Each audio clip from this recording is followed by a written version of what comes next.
Hi everyone, नमस्ते। कैसे हो आप लोग? आई होप सभी अच्छे से होंगे।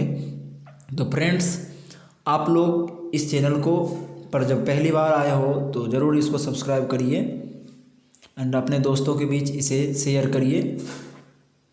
ठीक है फ्रेंड्स, यहाँ आपको बिहार बोर्ड से रिलेटेड इम्पोर्टेंट क्वेश्चन करवाया जा रहा है। अभी तक क्रेश कोर्स के पिछले वाले लेक्चर अगर नहीं देखे हो तो यूनिट 1 से जल्दी जल्दी देखो, क्योंकि आपका एग्ज़ाम बहुत करीब आ गया है। तो देखो, ध्यान से सुनना। ये यूनिट नंबर 6 है और यूनिट नंबर 6 का 1 या 2 लेक्चर अभी तक अपलोड कर दी गई है। एक लेक्चर ईएमआई का अपलोड है, बट इसमें हम बात करने वाले हैं अभी न्यूमेरिकल टाइप्स प्रॉब्लम्स की। ये सब कुछ मैंने पहले भी बता चुका हूँ, तो मैं न्यूमेरिकल की बात करूँगा। ओनली किसका? न्यूमेरिकल का। ये सब मैंने बता दिया है। ठीक है, आप अगर वीडियो नहीं देखे हो तो जाके देख लो। ठीक है, और मुझे मोटिवेट करने के लिए डियर फ्रेंड्स, आप कम से कम तो लाइक बनता है यार। इतना मेहनत करता हूँ, ठीक है, तुम्हारे लिए, तो एक लाइक बनता है।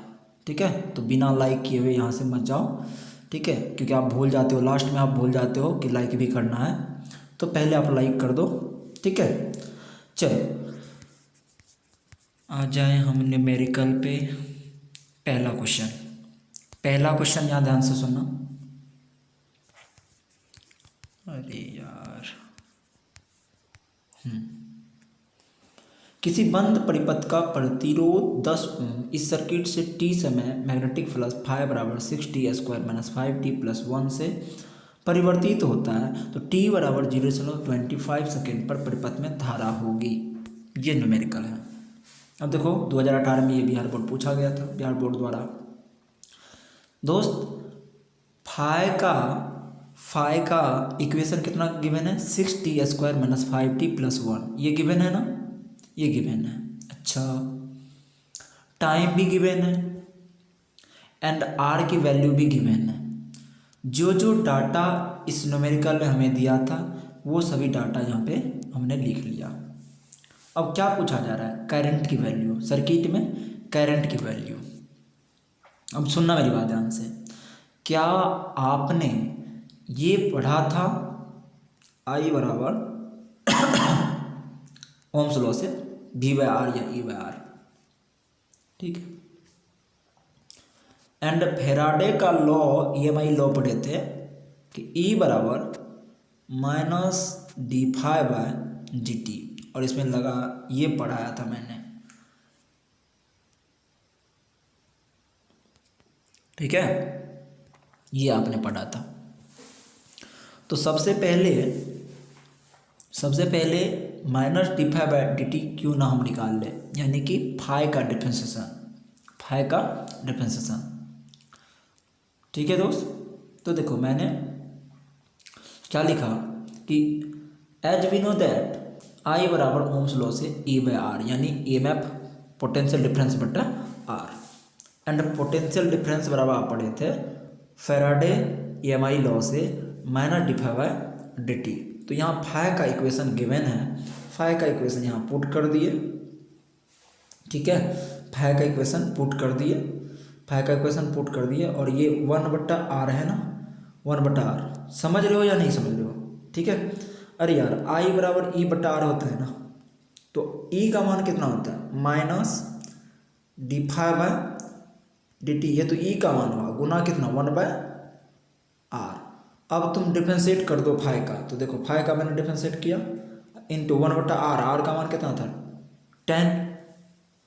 अब सुनो, इनका डिफरेंशिएशन 6t² का डिफरेंशिएशन कितना होता है? 12t। इस माइनस से गुना कर दिए। 5t का डिफरेंशिएशन 5, इस माइनस से गुना किया, माइनस माइनस प्लस।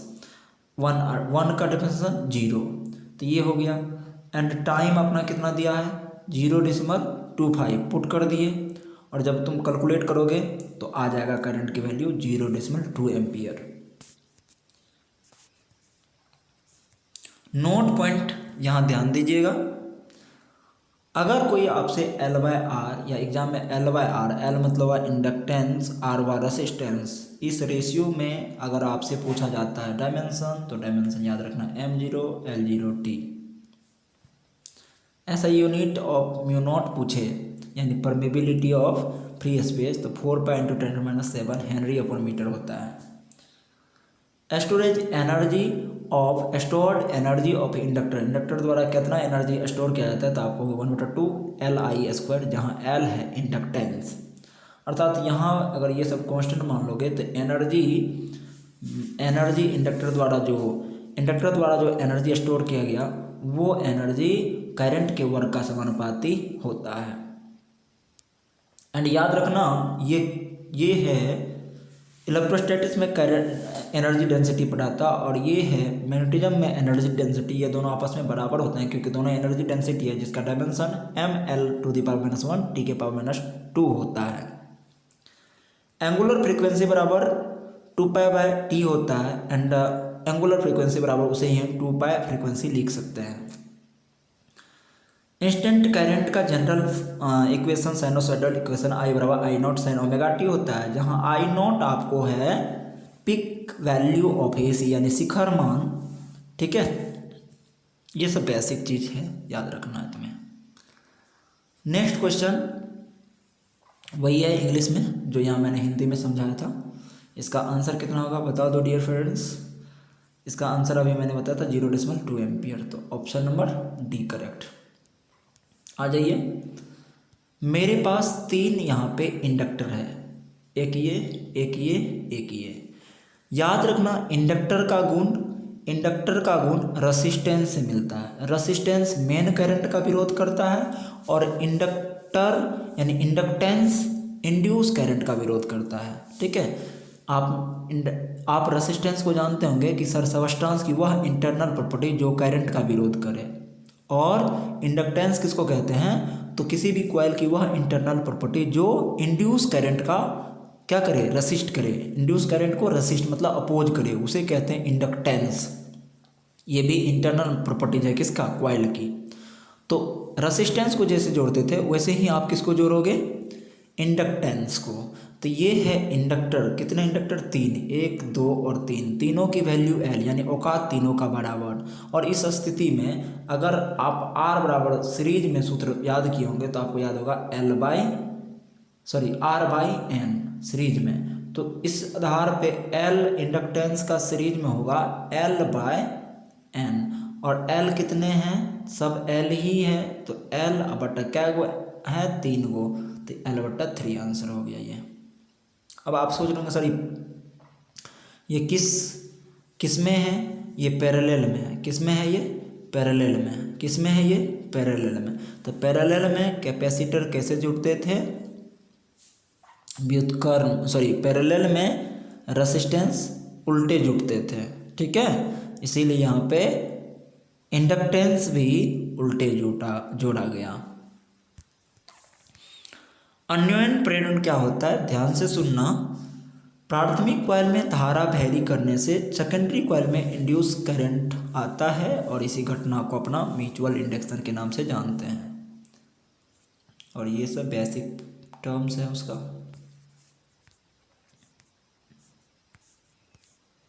तो ये था हमारा EMI का न्यूमेरिकल। चलो अब AC के न्यूमेरिकल की भी बात करते हैं। AC का न्यूमेरिकल ये सब मैंने वीडियो बनाकर अपलोड ऑलरेडी कर चुका हूँ, ठीक है। तो उसको जाके ज़रूर देख लीजिए। थ्योरी क्लियर है, ठीक है, थ्योरी क्लियर है। अगर किसी बच्चे को ये PDF चाहिए तो वो टेलीग्राम पे ओशियन फिजिक्स सर्च करके उस ग्रुप में आ जाइए, वहाँ मिल जाएगा। या नहीं तो आप बिहार बोर्ड का जो 1 से लेकर के 70 तक और 100 टाइप क्वेश्चन है उसके नीचे एक व्हाट्सएप लिंक मिलेंगे, उससे जुड़ जाइए, ठीक है। उस ग्रुप में भी आपको मिल जाएंगे PDF, ठीक है दोस्त।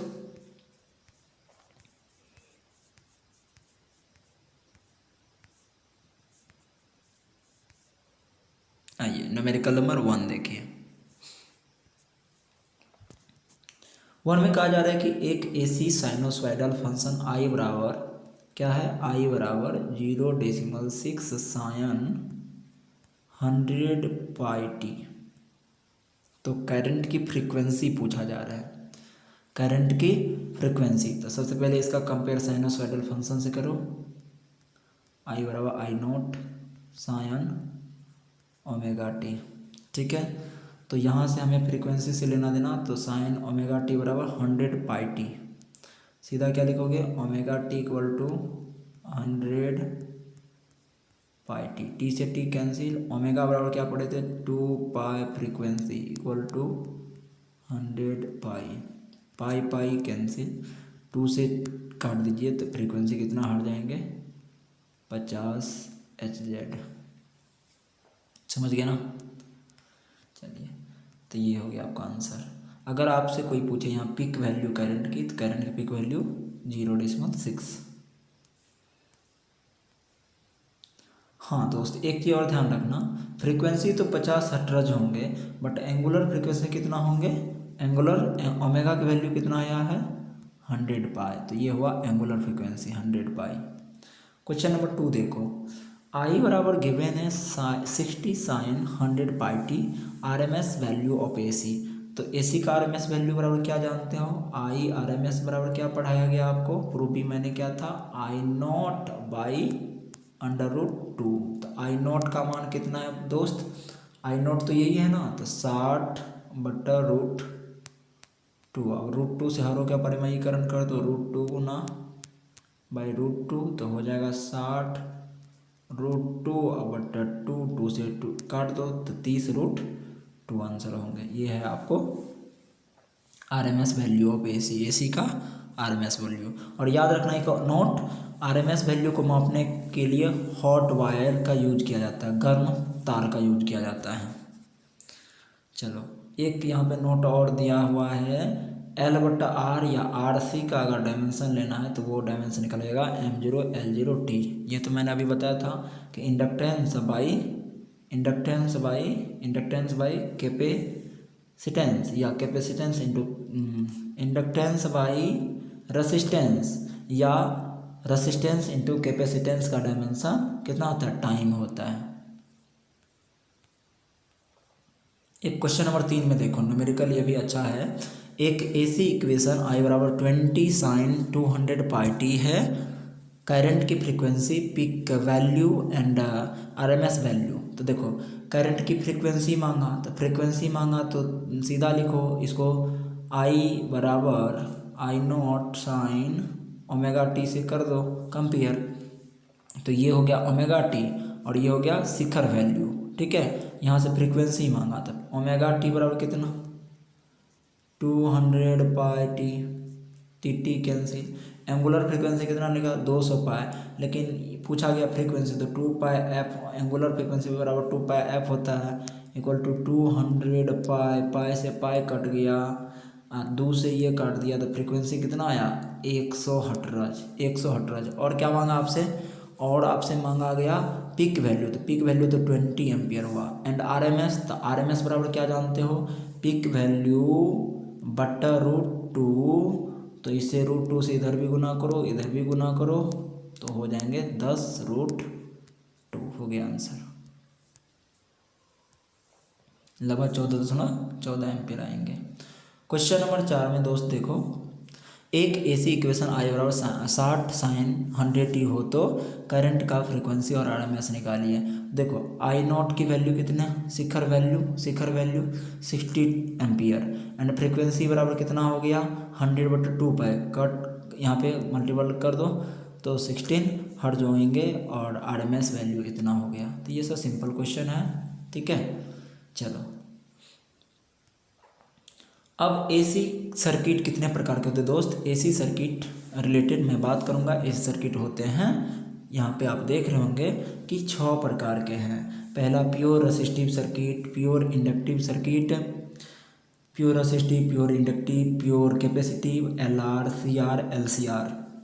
ये है AC सर्किट के टाइप्स। अब इसमें से क्वेश्चन कैसे पूछते हैं ध्यान सुनना। क्वेश्चन ऐसे पूछ देंगे कि बताइए रेसिस्टिव सर्किट में पावर फैक्टर कितना, तो पावर फैक्टर यहाँ पे 1 होता है, पावर फैक्टर 1 होता है। इंडक्टिव सर्किट में पावर फैक्टर 0 होता है। यही सब ऑब्जेक्टिव टाइप से क्वेश्चन पूछे जाते हैं। अब सुनो कुछ टर्म्स यहाँ पे हैं जो आपको समझना पड़ेगा।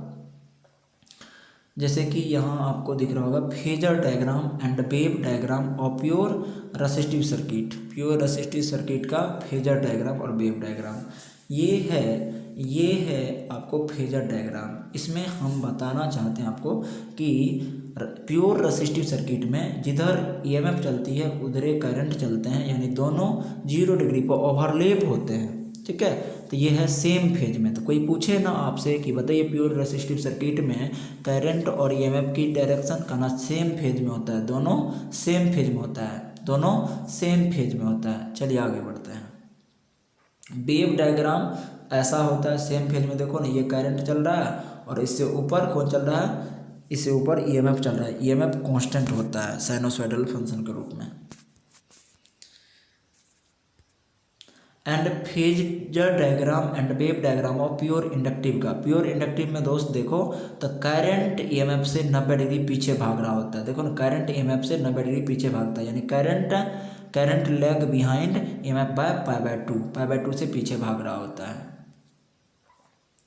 तो सिमिलरली इसका फेजर डायग्राम में क्या है ना, ये देखो करंट 90 डिग्री से किधर चल रहा है, नीचे पीछे, ठीक है। ईएमएफ कांस्टेंट होता है बट 90 डिग्री से करंट पीछे चल रहा है, किस सर्किट में, इंडक्टिव सर्किट में।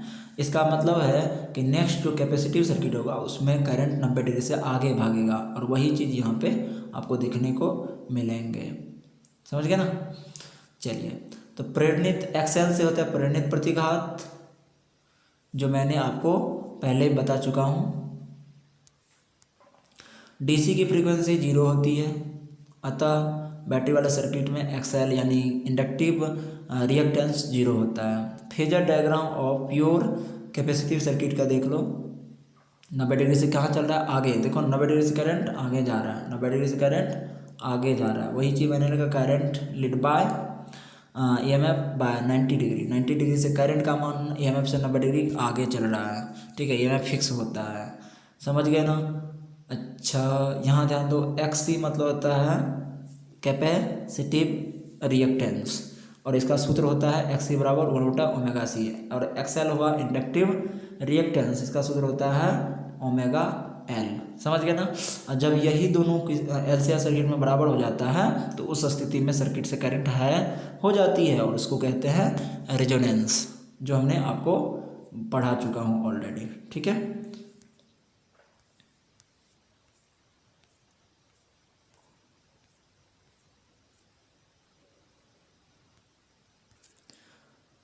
तो डियर फ्रेंड्स, ये जो न्यूमेरिकल मैंने ईएमआई और एसी से बताया, इनको एक बार 2 बार रिवीजन जरूर करें, और अगर वीडियो आपको अच्छा लगा हो तो अपने दोस्तों को भी शेयर करें, ठीक है। अगर पहली बार आप इस चैनल पे हो तो इस चैनल को सब्सक्राइब करिए कि इनका जो भी अपडेट हो रहा है वो आपको नोटिफिकेशन टाइम पे मिलते रहे। Thank you.